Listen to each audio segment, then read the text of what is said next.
तो हेलो, स्वागत है आप सभी का न्यू विद्या मंदिर क्लासेस में। तो कैसे हैं आप लोग? कैसे हैं? उम्मीद है कि अच्छे ही होंगे। क्या अच्छा ही चल रहा होगा? आप लोगों की पढ़ाई कैसी चल रही है? पढ़ाई कैसी चल रही है आप लोगों की?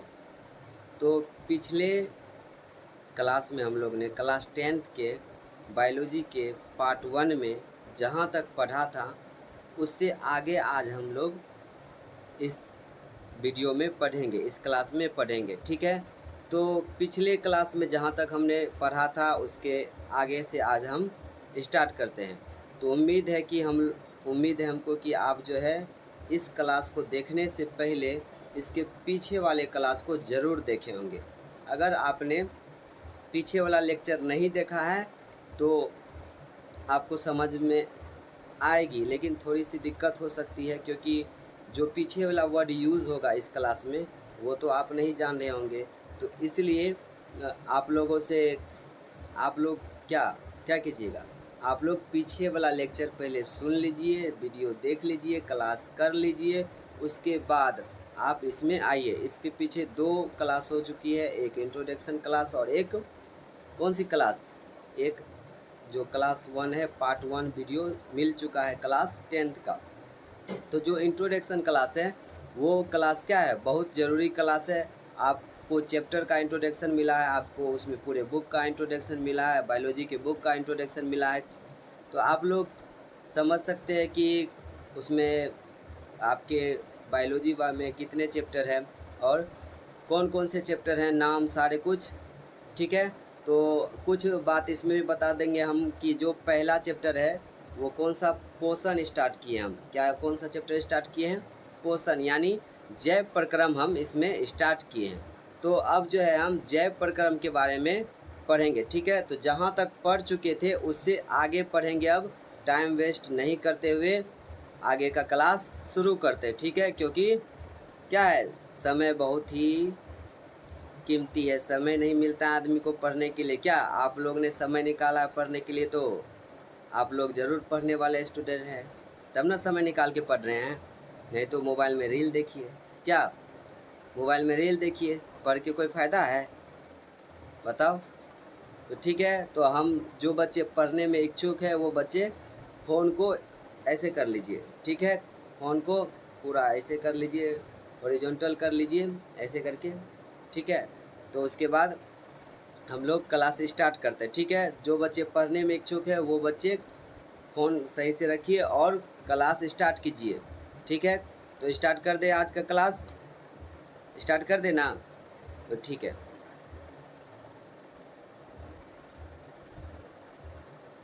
इसके पीछे जो है हम लोग इस पेज को पूरा पढ़ चुके थे, पूरा पेज पढ़ चुके थे। आज जो है यहाँ से स्टार्ट होगा।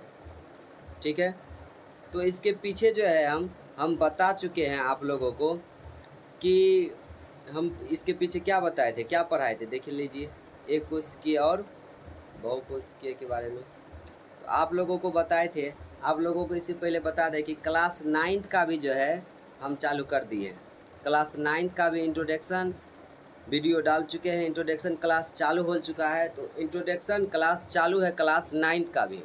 तो जो बच्चे क्लास 9th के हैं उनके लिए भी यही कहना है कि क्लास 9th का भी वीडियो आपको क्लास इस पर मिलेगा। ठीक है, तो क्लास 10th में हम लोग ने पार्ट 1 वीडियो में ये पढ़ा था। कहाँ तक, लास्ट से शुरू बता देते हैं कि लास्ट में क्या पढ़े थे।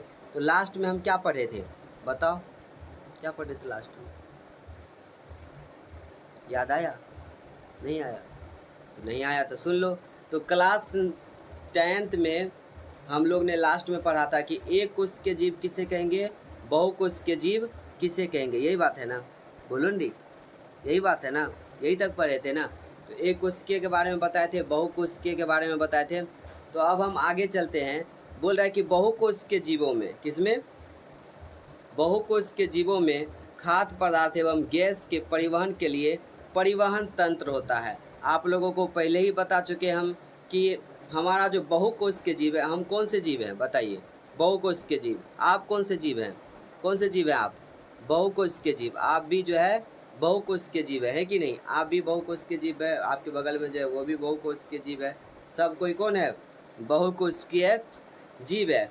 तो हम बहुकोशिकीय जीवों में क्या है कि परिवहन के लिए भी अलग सा सिस्टम है, जिसको हम कहते हैं परिवहन तंत्र। क्या कहते हैं, बोलो क्या कहते हैं, परिवहन तंत्र कहते हैं। तो बोल रहा है कि इसके द्वारा खाद्य पदार्थ एवं गैस शरीर के एक हिस्से से दूसरे हिस्से में क्या होता है, स्थानांतरित होता है, ट्रांसफर होता है कि नहीं।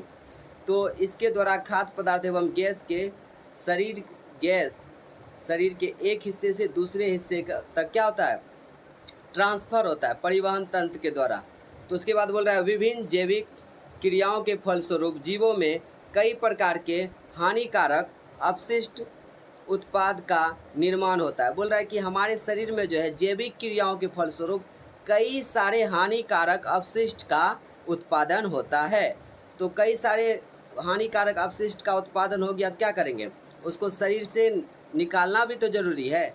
उसी को शरीर से निकालने की क्रिया को हम क्या कहते हैं, उत्सर्जन कहते हैं। क्या कहते हैं, उत्सर्जन। तो उत्सर्जन किसे कहते हैं, विभिन्न जैविक क्रियाओं के फलस्वरूप जीवों में कई प्रकार के हानिकारक अपशिष्टों का उत्पादन और उसके शरीर से बाहर निकालने की क्रिया को ही क्या कहते हैं, हम उत्सर्जन कहते हैं कि नहीं। तो बोल रहा है उसके आगे कि सरल एक कोशिकीय जीवों में यह विसरण क्रिया द्वारा आसानी से संपन्न हो जाता है। बोल रहा है कि जो एक कोशिकीय जीव है उसके पास तो परिवहन तंत्र है ही नहीं, पाचन तंत्र तो है ही नहीं। तो जब पाचन तंत्र है ही नहीं तो उसके बाद उस क्या करेगा बेचारा। तो जो एक कोशिकीय जीव में उसमें विसरण की क्रिया द्वारा ये सारा काम हो जाता है, ठीक है।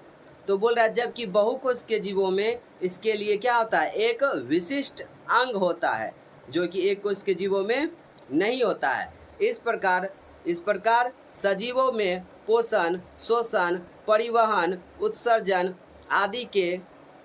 आदि जैव प्रक्रम होते रहते हैं। बोल रहा है कि इसी तरह हमारे शरीर यानी कि बहुकोशिकीय जीवों में सजीवों में पोषण, शोषण, परिवहन, उत्सर्जन ये सभी होते रहते हैं। ये सभी नाम ही नहीं, ये सब आपके चैप्टर का भी नाम है, आपके चैप्टर का नाम है ये, ठीक है। तो यहाँ तक समझने में कोई दिक्कत है? अगर आपको क्लास समझने में दिक्कत आ रही है, कहीं से भी कोई भी तरह का दिक्कत है, तो आप बेझिझक कमेंट कर सकते हैं कि हमको सर ये समझ में नहीं आया, फिर से बताइए। आपको हम उसका रिप्लाई कमेंट में ही दे देंगे, ठीक है। तो जो भी समझ में नहीं आए वो ज़रूर बोलिएगा, ठीक है। तो बोल रहा है कि सजीवों में जो है पोषण, शोषण, परिवहन, उत्सर्जन ये सभी जैव प्रक्रम होते रहते हैं। इसके अतिरिक्त सभी जीवधारीय जनन द्वारा अपनी संख्या में वृद्धि करते हैं। तो समझिए, जो सजीव होता है वो अपनी संख्या में वृद्धि करता है। जो भी सजीव है वो अपनी संख्या में वृद्धि करेगा ही करेगा। क्यों नहीं करेगा, उसको करना ही है। अब जीव है तो वो अब अपनी संख्या में क्यों वृद्धि करेगा, ताकि उसका जो जाति है इस पृथ्वी पे क्या रहे, बना रह सके। उसका जो जाति है वो इस पृथ्वी पे बना रह सके। इसलिए सजीव क्या करते हैं, जनन करते हैं।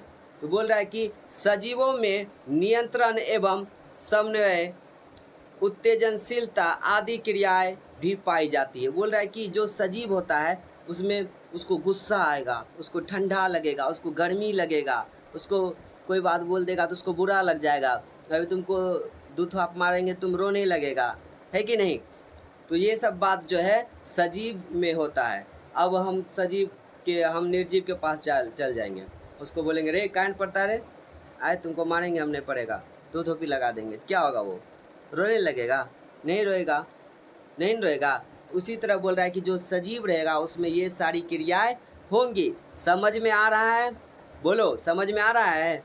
तो बोल रहा है कि क्रियाएं आधार पर सभी जो सजीव वस्तुएं हैं निर्जीव से अलग होती है। बोल रहा है इसी सब के कारण कौन अलग होता है, इसी सब के कारण सजीव जो है निर्जीव से अलग होता है, ठीक है। इसी सब के कारण सजीव जो है वो निर्जीव से अलग होता है, ठीक है। अब चलते आगे चलते हैं। तो बोल रहा है कि अब हम पोषण का विस्तार से अध्ययन करेंगे। अब हम पोषण का विस्तार से अध्ययन करेंगे, क्योंकि तुम्हारे चैप्टर का ही नाम है पोषण। तो जब तुम्हारे चैप्टर का ही नाम पोषण है तो हम पोषण को डिटेल में पढ़ेंगे, ठीक है। तो पोषण किसे कहते हैं, पोषण किसे कहते हैं, पहले उसे ही जान लें कि पोषण किसे कहते हैं। तो बोल रहा है कि जीवन संबंधी क्रियाओं को सुचारू रूप से चलाने के लिए प्रत्येक जीव को दो प्रमुख आवश्यकताएं होती है। बोल रहा है कि जीवन संबंधी क्रियाओं को सुचारू रूप से चलाने के लिए प्रत्येक जीव को दो प्रमुख आवश्यकताएं होती है। तो कौन सी वो आवश्यकता है देख लेते हैं हम, है कि नहीं।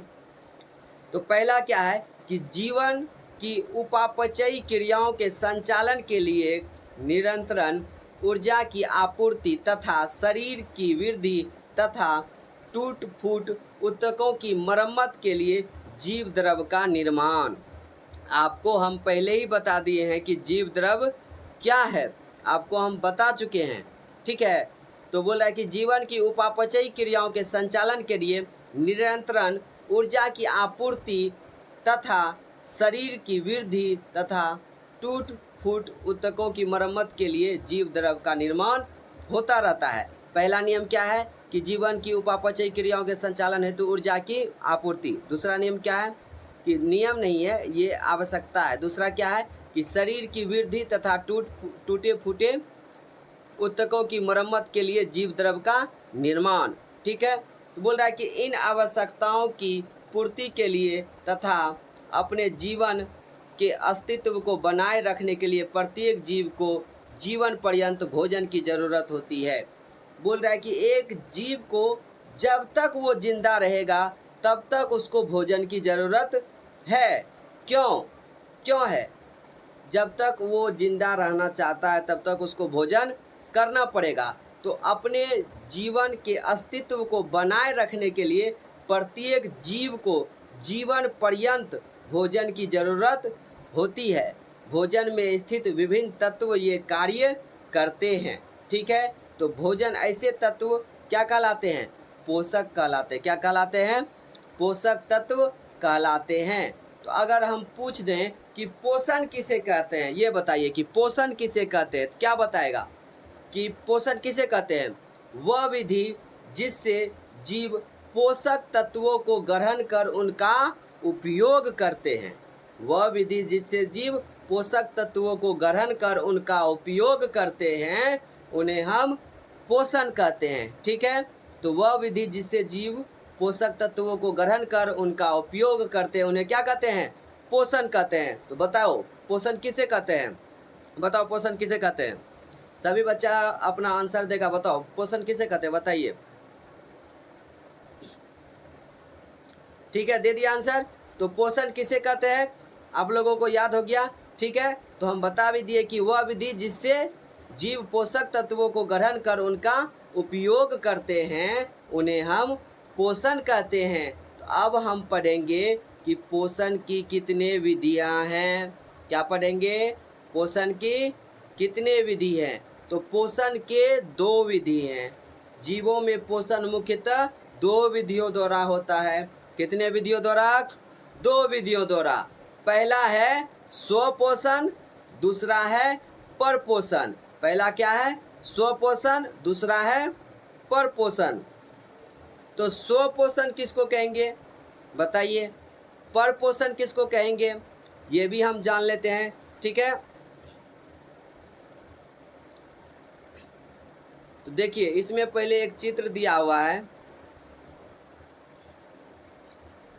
इसमें एक चित्र दिया हुआ है कि देखिए जो सूर्य का प्रकाश है, ऊर्जा है, ये एक पत्ता का चित्र है। इसमें स्वपोषण क्रिया का सारांश बताया गया है।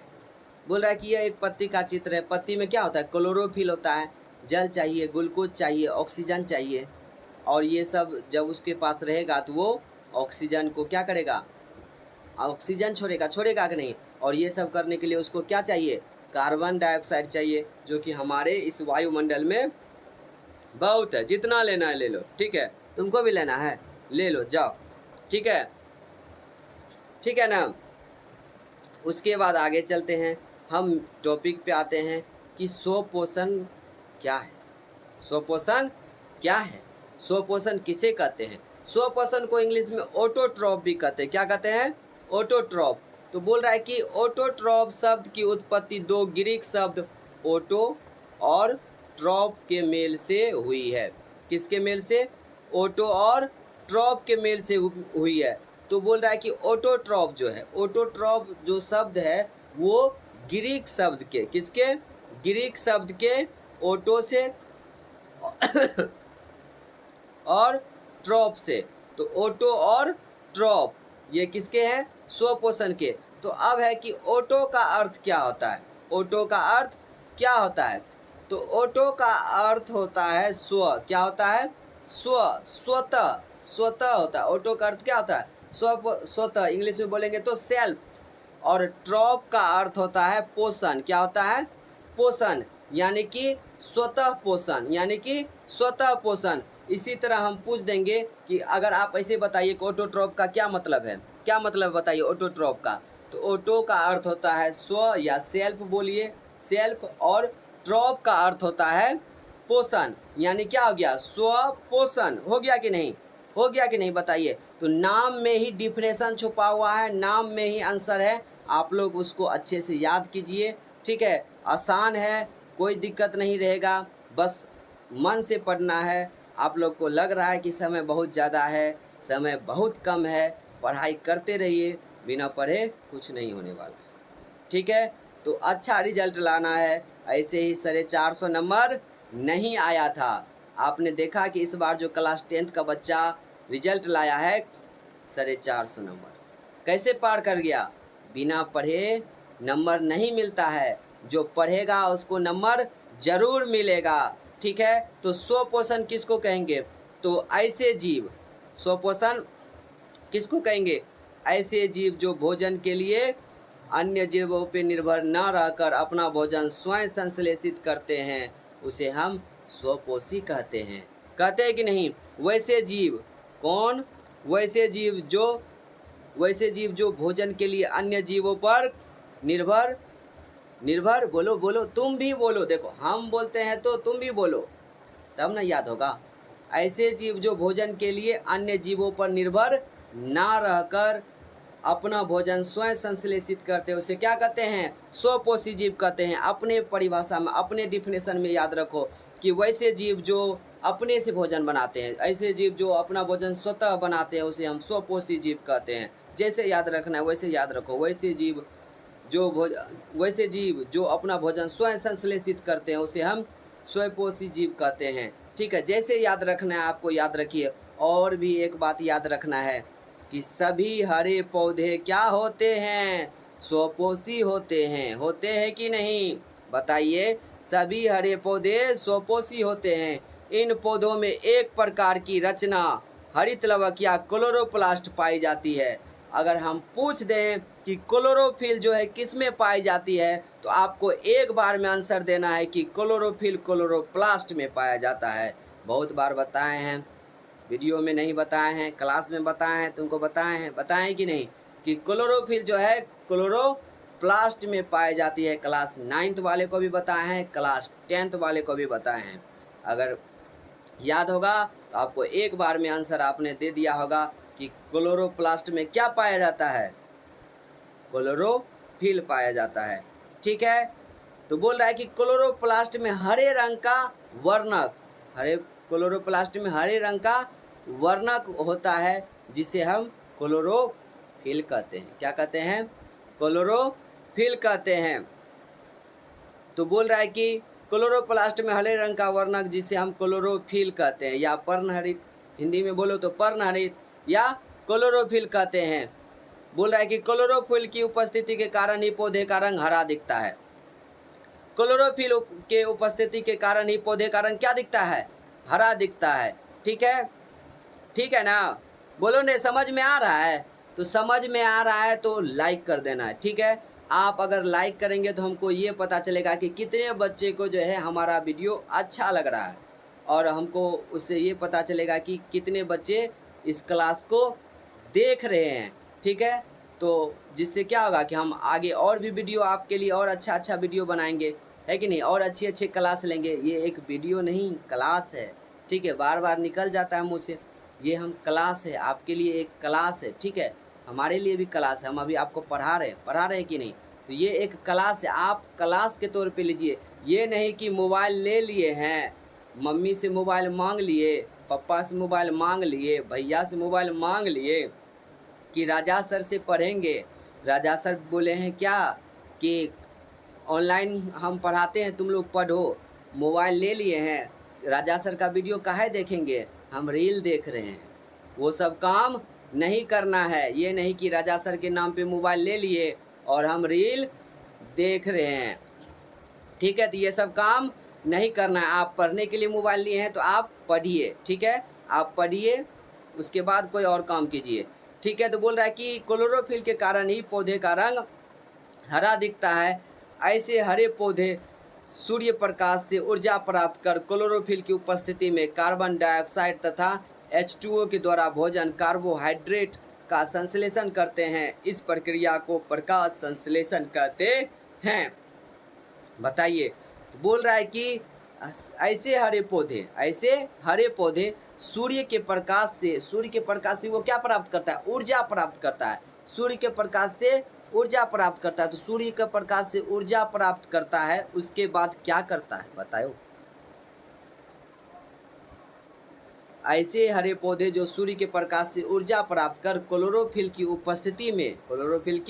उपस्थिति में कार्बन डाइऑक्साइड तथा जल के द्वारा अपने भोजन का संश्लेषण करते हैं। इस प्रक्रिया को प्रकाश संश्लेषण कहते हैं, ठीक है। स्वपोषण समझ में आ गया, तो परपोषण जस्ट उसका उल्टा है। तो हम परपोषण पढ़ेंगे कल के क्लास में। आप लोगों को अगर समझ में आ रहा है क्लास, तो आप लोग जो आपके दोस्त हैं, आपके अगल के बगल के आगे के पीछे के जो भी हैं, आप उसको बताइए कि इस चैनल पे आपका ही चैनल है, ठीक है, आप ही का चैनल है। हम तो बस पढ़ा रहे हैं, है कि नहीं। आपके इस चैनल पे क्लास 9th और 10th का इसमें फुल सिलेबस कराया जाएगा। बायोलॉजी अभी चल रहा है, बायोलॉजी पूरा पढ़ाएंगे, ठीक है। तो बोलिए उनको और बोलिए क्लास करने के लिए, ठीक है। तो यहाँ तक अगर समझ में आ रहा है तो आप लोग क्या कीजिएगा, लाइक कीजिएगा। अगर समझ में आ रहा है तो कीजिएगा, नहीं आ रहा है तो नहीं कीजिएगा। अगर नहीं आ रहा है तो नहीं करना है, ठीक है। अगर नहीं आ रहा है तो नहीं करना है, और आपको पढ़ना है, अच्छे से पढ़ना है। अगर समझ में जो नहीं आता है तो आप ज़रूर कमेंट कीजिए। आप कमेंट कीजिए कि हमको ये सब टॉपिक समझ में नहीं आया, ये बात समझ में नहीं आया, हम जो है उसको बताएंगे, ठीक है। तो हम बताएंगे ज़रूर। आप भी कोशिश कीजिए समझने का, तो आपको भी समझ में आएगा। बिना कोशिश किए तो कुछ नहीं होगा। ऐसे ही बोल दीजिएगा सर समझ में नहीं आया, तो कैसे चलेगा। आप भी कोशिश कीजिए समझने का। अगर फिर भी समझ में नहीं आ रहा है तो ज़रूर हमको आप मैसेज कीजिए। आप हमको मैसेज भी कर सकते हैं, कमेंट भी कर सकते हैं, ठीक है। तो अगर आपको क्लास अच्छा लगा हो तो ठीक है, आप सब समझते हैं, आप खुद समझदार हैं, है कि नहीं। तो अगर आपको क्लास अच्छा लगा हो तो आप अपने बगल वाले दोस्त को भी, ठीक है, बता सकते हैं कि यहाँ पे क्लास चलता है। बाकी ठीक है ना। पढ़ाई लिखाई अच्छे से चल रही है कि नहीं बताइए। क्लास ख़त्म हो गया, पढ़ाई लिखाई कैसा चल रहा है, पढ़ता है कि नहीं। रात में पढ़ने के लिए बैठो, ठीक है। जो बच्चे बोल रहे हैं कि मेरे पास समय नहीं है, उनको बस यही बोलना चाह रहे हैं कि आप जो है स्कूल से आते हैं तो 2 घंटा ज़रूर रात में पढ़ने के लिए बैठिए। आप जो है 6 से 8 पढ़ने के लिए बैठ जाइए, 6 से 8 9 तक पढ़िए, ठीक है। तो लेकिन पढ़िए, नहीं 6 बजे पढ़ पाते हैं तो आप जो है 7 बजे से पढ़ने बैठिए, 7 बजे से लेकर 9 बजे तक पढ़िए, ठीक है। तो 9 बजे तक पढ़िए, उसके बाद ही सोइए, ठीक है। पढ़ाई ज़रूरी है, तो टाइम किसी के पास नहीं है, समय निकालना पड़ता है। समय निकालिएगा तो ज़रूर मिल जाएगा, ठीक है। नहीं अगर कीजिएगा तो 100 बहाना है, ठीक है। तो बहाना नहीं बनाना है, क्लास करना है, ठीक है। अब मिलेंगे अगले वीडियो में, ठीक है। धन्यवाद।